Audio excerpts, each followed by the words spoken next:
By the name of Almighty Allah, all merciful and all beneficent,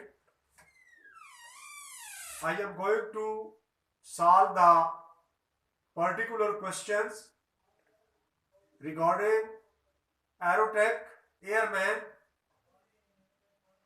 in Pakistan Air Force test. First of all, our first question is length, width and height is a. जब आप physics की बात करते हैं, when we talk about the physics is a branch of science which study the physical quantities. तो लिहाजा जब आप फिजिकल क्वांटिटीज पर कह सकते हैं कि अब ब्रिक्स यानी ब्रिक्स की जो है हाइट क्या है, उसका वेट क्या है और उसके बाद उसकी विड्थ क्या है, तो इसको मेजरमेंट करने के लिए हमें यूनिट्स चाहिए.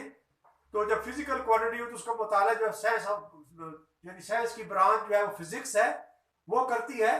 तो लिहाजा इससे कहेंगे length, width and height is a physical quantity. यहाँ पे जवाब आएगा फिजिकल क्वांटिटी.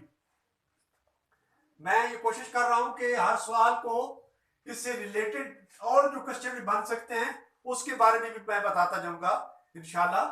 नेक्स्ट है when the body change position with respect to observer.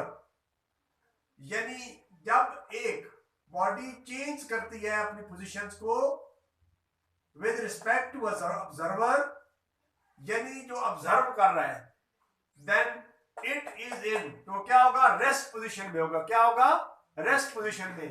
तो फॉर एग्जांपल एक आदमी ट्रेन में बैठा है, वो तो बैठा हुआ है लेकिन वो अपनी पोजीशन चेंज नहीं कर रहा, लेकिन जो उसको देख रहा है वो जो है वो देखते रहे तो उसकी जिसको ऑब्जर्व कर रहा है वो अपनी पोजीशन को जो है वो चेंज कर रहा है.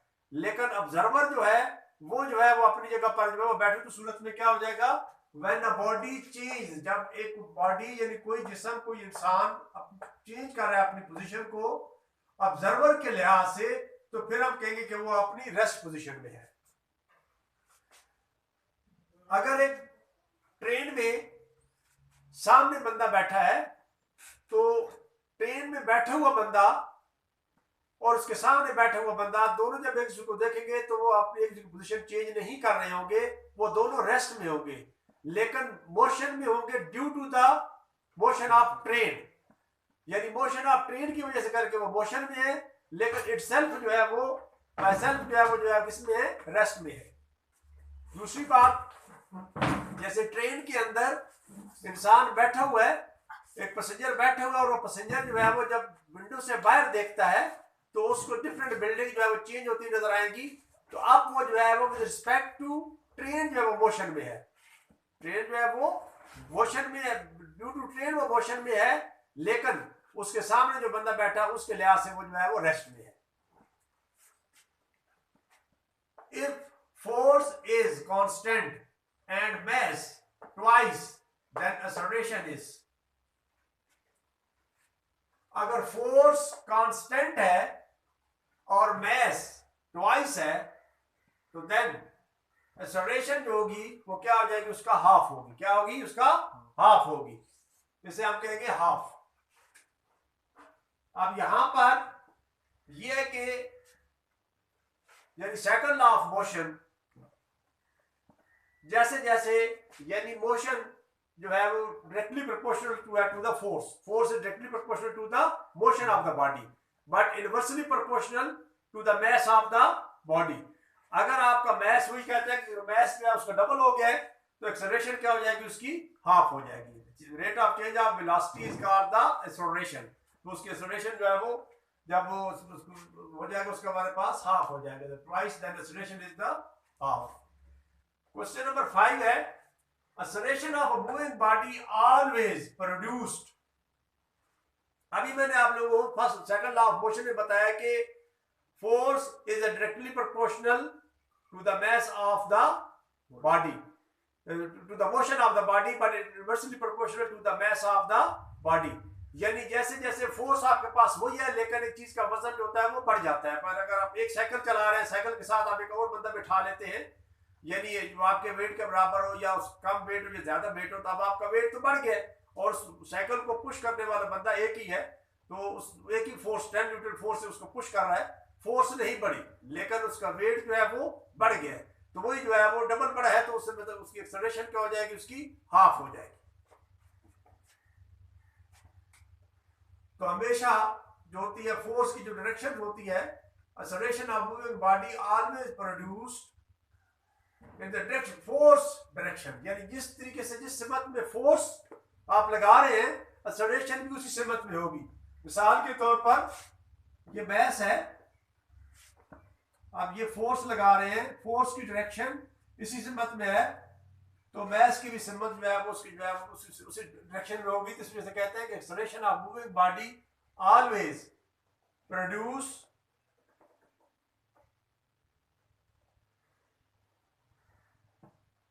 Acceleration of moving body always produce force direction, यानी जिस सिमत में फोर्स की डायरेक्शन होगी उसी सिमत में एक्सेलरेशन भी होगी, तो यहां पर आपके पास आंसर आ जाएगा फोर्स। नेक्स्ट क्वेश्चन है, if two forces are equal the resultant vector magnitude is, जब दो फोर्सेस इक्वल है तो रिजल्टेंट वेक्टर जो है वो किसकी इक्वल होगा, यानी दोनों फोर्सेस जब आपकी किसी चीज के ऊपर फोर्सेस आप इक्वल लगा रहे हैं तो रिजल्टेंट फोर्स जो आपकी होगी वो क्या होगी, डबल। रिजल्टेंट फोर्स क्या होगी आपकी, डबल होगी, तो यहां पर आ जाएगा हमारे पास resultant force is equal to double. If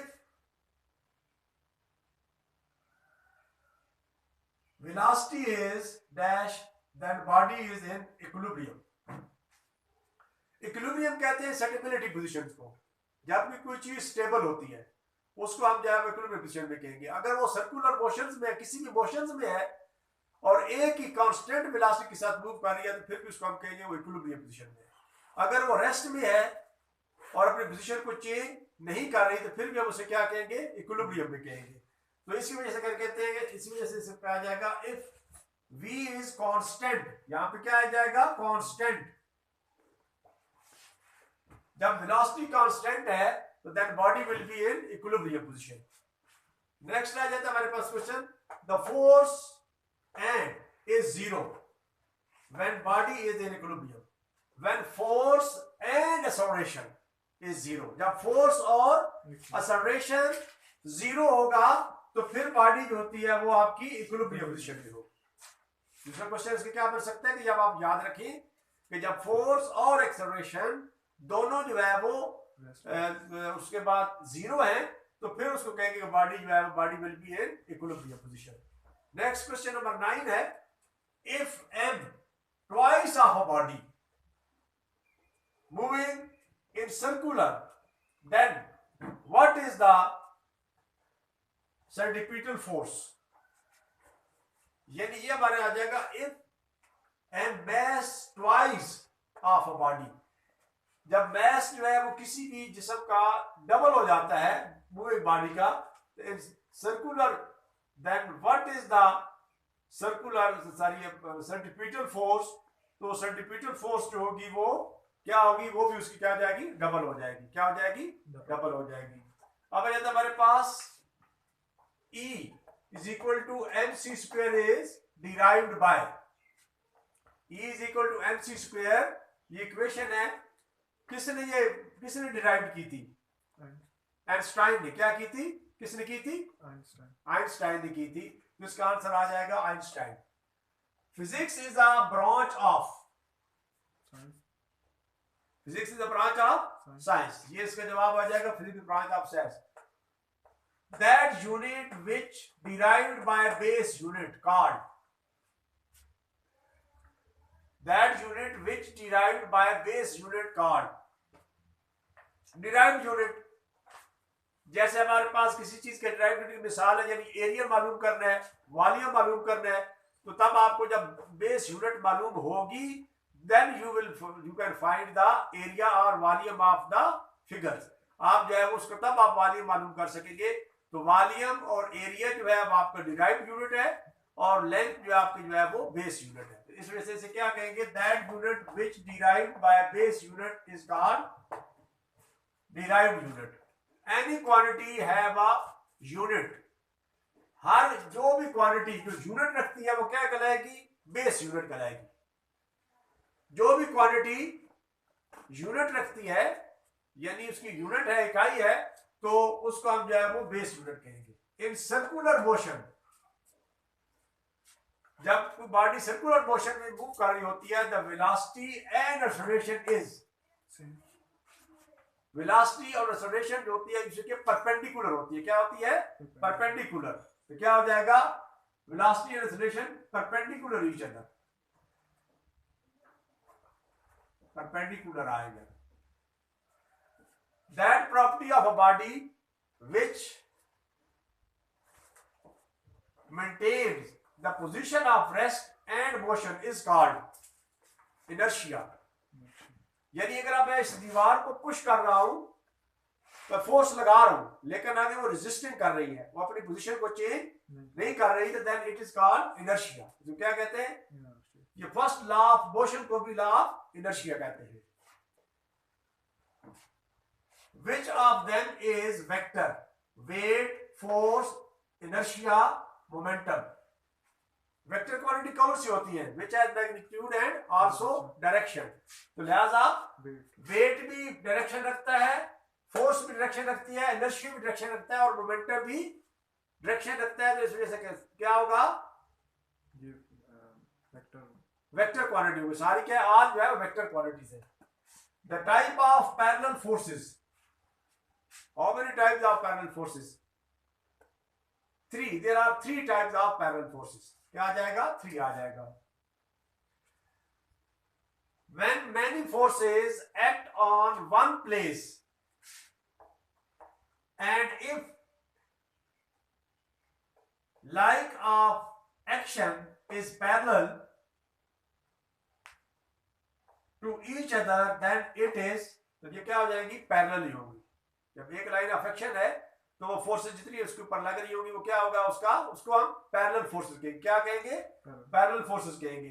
तो ये हमारे पास जो है वो तकरीबन 18 क्वेश्चन बनते हैं, जिसमें आपको ये जो है वो इसके मुताबिक इसका नेक्स्ट जो लेक्चर होगा, इससे नेक्स्ट जो क्वेश्चन जो है वो एक्सपेक्टेड है पेपर में आने के लिए, इंशाल्लाह उनके बारे में जो है वो ये बताया जाएगा। अब इसमें मैं बता दूं, जो एक्सेलरेशन आपको बता रहे थे कि हमारे पास जब इसकी डायरेक्शंस है, यानी जैसे जैसे वेलोसिटी जो है वो यहां से लेकर यहां तक जो है वो 10 किलोमीटर थी पर सेकेंड, और यहां पर 20 किलोमीटर पर सेकेंड हो जाती है इसकी वेलोसिटी, तो इस वक्त एक्सेलरेशन क्या हो जाएगी, पॉजिटिव। एक्सेलरेशन क्या होगी, पॉजिटिव। लेकिन ये है कि यहां पर वो ब्रेक लगाता है, तो अब इसकी डायरेक्शन एक्सेलरेशन की भी इसी सिमत में होगी।